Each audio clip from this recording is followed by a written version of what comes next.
Hey there, welcome back to Work-Life Harmony. So, on this show, we talk a lot about how to keep ourselves out of overwhelm, how to try and eliminate or at least lessen the amount of stress and anxiety through how we plan and manage our time, because there is so much coming at us all the time, right? That it is hard to not always feel like we're in a mild state of overwhelm.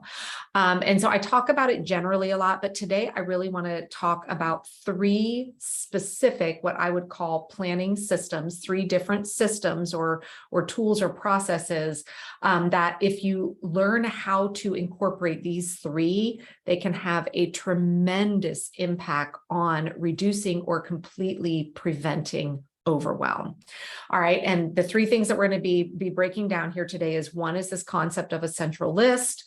The second one is how weekly and monthly planning reduces overwhelm. And then the third is what I call my pop-up task process. All right. So to kind of paint the picture of what I'm talking about is, have you ever been in a situation where maybe you open up your linen closet or you open up that cabinet or the pantry or even your personal closet and you're like, okay, this is it. It is out of control. Like I cannot handle this anymore. I've got to get this space organized. So you hop on the internet or you turn on HGTV and maybe you choose to follow the Marie Kondo process. And you're like, I'm going to Marie Kondo this baby. I'm going to get it looking beautiful. And you go through all the steps and everything's refolded, put away nicely, maybe even labeled, and it's fantastic. But then, time happens, right? And maybe 6-ish months later, you're back opening that same closet door, that same pantry door, and it's a complete disaster again. I know for me, one area of my life that continues, I feel like I'm always redoing it, is like the dreaded Tupperware cabinet, right? Well, there's a reason why this happens to us. It's because so many of the, organizational or, planning types of techniques out there are simply that. They're often a one and done technique. What they're lacking is what is the ongoing repeatable system that keeps that space, that closet, that pantry, or in our case, your calendar, from getting back to a place of complete chaos again. So you need to, first, it's really important to understand if you see something, if you're watching a TV show and you're seeing how they're going through a process of, Marie Kondoing a drawer or home editing your pantry, right? Is this a one and done technique? Or are you actually learning the repeatable systems to put into your life day after day, week after week, month after month, to prevent things from getting from becoming a complete disaster? Now, I have, hundreds of thousands of women inside of my top program community. And I always appreciate how honest everyone is with one another, especially when you are new to a lot of the systems that I teach. Is women will come in and say, something happened. I kind of fell off the wagon. I stepped away from my weekly planning. And the last month, things have been in complete chaos.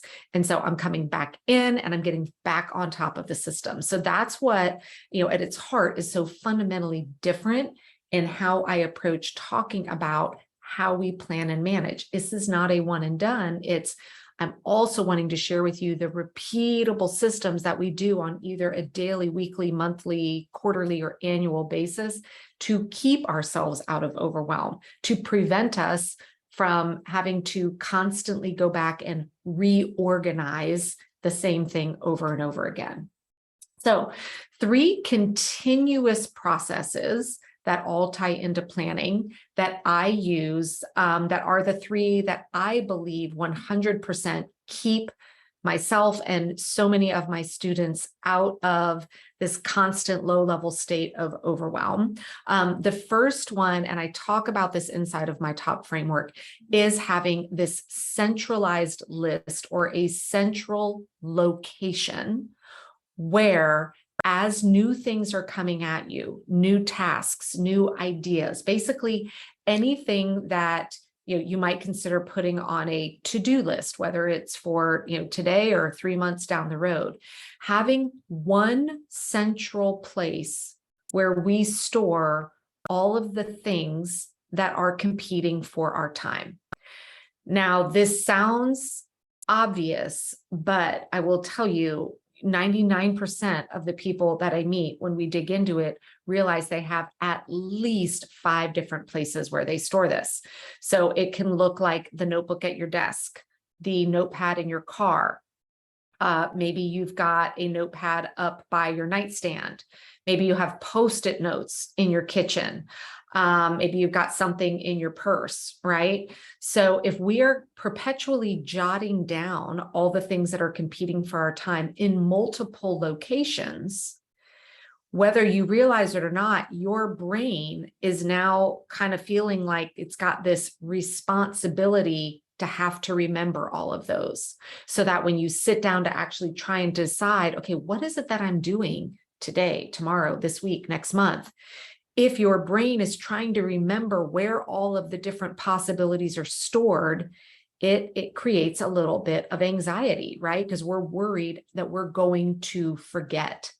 And this is one of the fundamental things that you may not realize is causing some stress and anxiety, is this perpetual fear of, I'm forgetting something, I'm forgetting something. Is this what I should be working on, right? Well, when we have one central place that we can look at that says, hey, for me, Megan, here are all the things that are competing for your time, and we learn how to prioritize it, that eliminates the anxiety and stress around wondering if we're forgetting something. All right. So this is why centralizing that is so important. And it's why it helps quiet our fears, which fear leads to overwhelm. Now, the second kind of continuous process, and I've talked about this a lot, so I'm not going to go into the nuts and bolts of it, but I want to talk about why it prevents overwhelm, is learning how to do weekly planning, and then monthly planning, then quarterly, then annual. Those are the 4 levels of planning that I teach. Now, the reason why this, starting with weekly planning reduces overwhelm is because it shifts you from a place of being reactive, where we start every day going, oh my gosh, what do I need to do today? To a place of being proactive, where instead we go to bed at night saying, I know what my plan is for tomorrow, and I know how to handle any curveballs that come my way.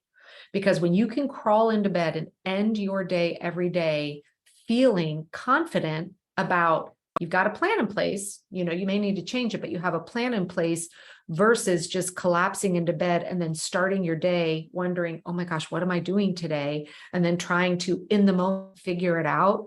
That really does amp up that, a little bit of that fight or flight response syndrome, which leads us to make bad choices, which just leads again to more overwhelm. So this is why having repeatable systems and processes that you know how to execute really help. For me, anytime I come back from a trip, just last week, I was on a trip. Let's face it, anytime we're away and out of our normal sorts, when we come back home, it always feels like there's just a lot waiting for us, right?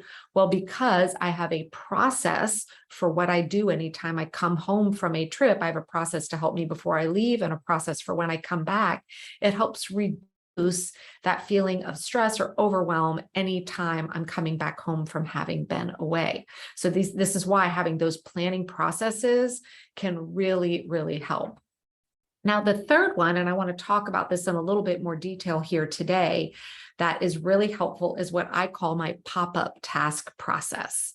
And it kind of ties in, it ties together the first one about that centralization, right? And the second one of our weekly planning processes. And I get asked this question a lot. It's like, okay, great, Megan, I've made out my whole plan for the week, but then what happens all week long as new things pop up? Because there will be things that happen that, a new thing that's going to come that requires some of my time that I didn't plan for, that does indeed need to happen this week. And if you don't have a process in place for how to assess all the new stuff coming at you, and then how to either accommodate it in your current plan or get it onto that central list for future consideration, when too many things start coming at us, that causes us to feel stressed, anxiety, and overwhelm as well. So I'm going to share with you briefly kind of what my pop-up task process is. So you know that I, start every week with a weekly plan in place. My weekly plan includes all my appointments and commitments for the week. And then it's also a draft of what days I'm going to be working on some of those smaller tasks and actually what time I think I'm going to be working on them. Well, over the course of the week, emails come, phone calls come, life happens, and new things come at me that require my time.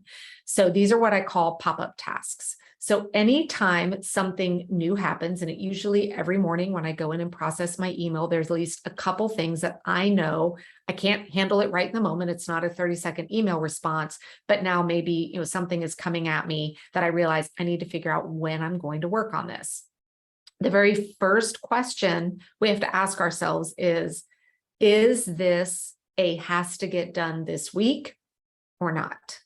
Because the stress of things coming at us, whether you realize it or not, we often feel like, oh my gosh, I've got to get this done now.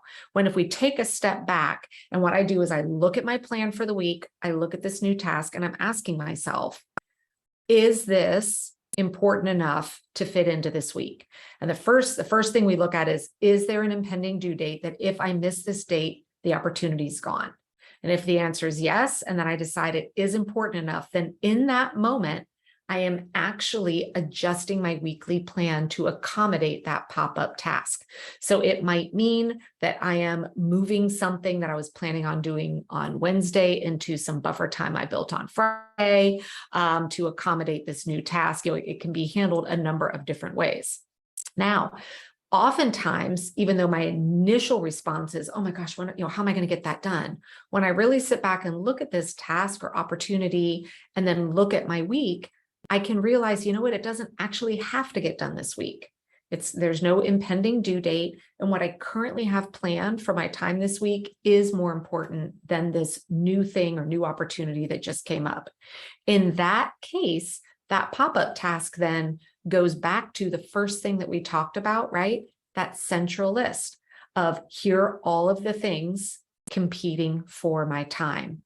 And by just having that small, simple process in place, knowing that as things come at me, I kind of almost like to think of it as like having the Wonder Woman with her bracelets on. I loved Linda Carter Wonder Woman.